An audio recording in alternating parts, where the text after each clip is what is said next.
was me BP De Blanca, a second-year college student with the course BTVT Ed, major in Food Service Management. So for today's video, I'm going to share with you a short summary report about the lesson 4, Marxism.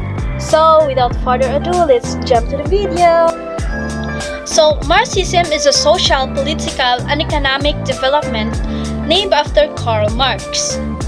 It examines the effect of capitalism on labor, productivity, and economic development and argues for a workers' revolutionary to overturn capitalism in favor of communism.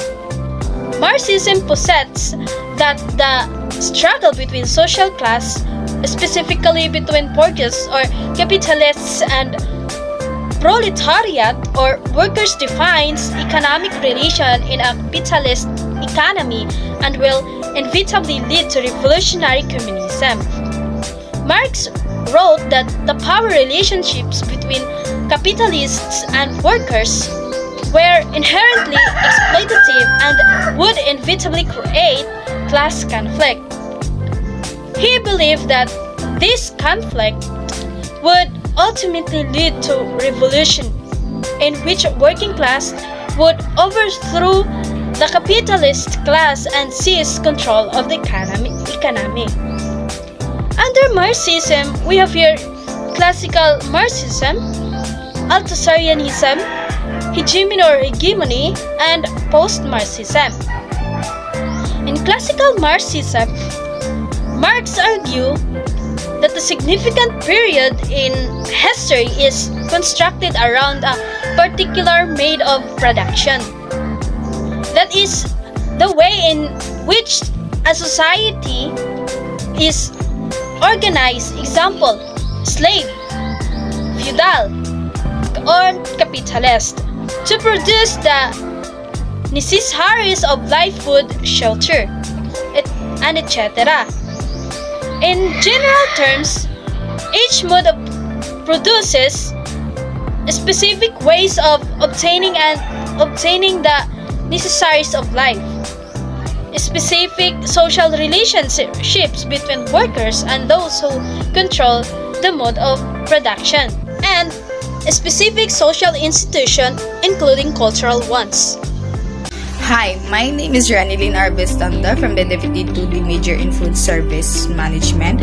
So for today's video, I will explain the Althusserianism. So, in Althusserianism, the ideas of Louis Althusser have an enormous influence on cultural theory and popular culture. As Hall 1978 suggests, Althusser intervention and their consequent development are enormously formative for the field of cultural studies. Althusser's more significant contribution to the field is his different attempts to theorize the concept of ideology. Althusser begins by the rejecting mechanistic interpretation of the base superstructure formulation, insisting instead of the concept of social formation. According to Althusser in 1969, a social information consists of three practices: the economic, the political, and the ideological. The relationship between the base and the superstructure is not one of expression.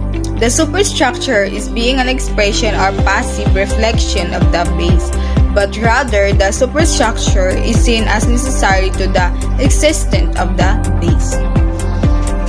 In hegemony is for the Gramsci a political concept developed to explain, given the exploitative and the exploitative nature of capitalism, the absence of socialist revolution in the Western capitalist democracies. The concept of hegemony is used by the Gramsci to refer the condition in process in which a dominant class in alliance with other classes or class fraction thus not merely in a rule of society but leads it through the exercise of intellectual and moral leadership.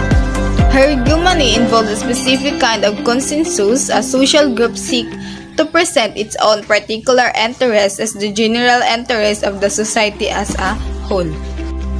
On the other hand, post-Marxism and cultural studies, post-Marxism can mean at least two things: as Ernesto Laclau and Chantal Mouffe 2001 point out in their deeply influential contribution to post-Marxism, hegemony, and socialist strategy.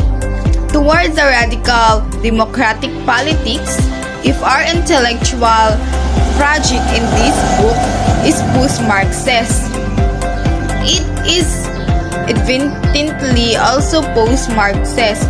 To be post-Marxist is to leave behind Marxism for something better, whereas to be a post-Marxist is to seek to transform Marxism. By adding to it recent theoretical development from specifically feminism, postmodernism, post-structuralism, and Lacanian psychoanalysis, Laclau and Mouffe are more post-Marxist than they are post-Marxist.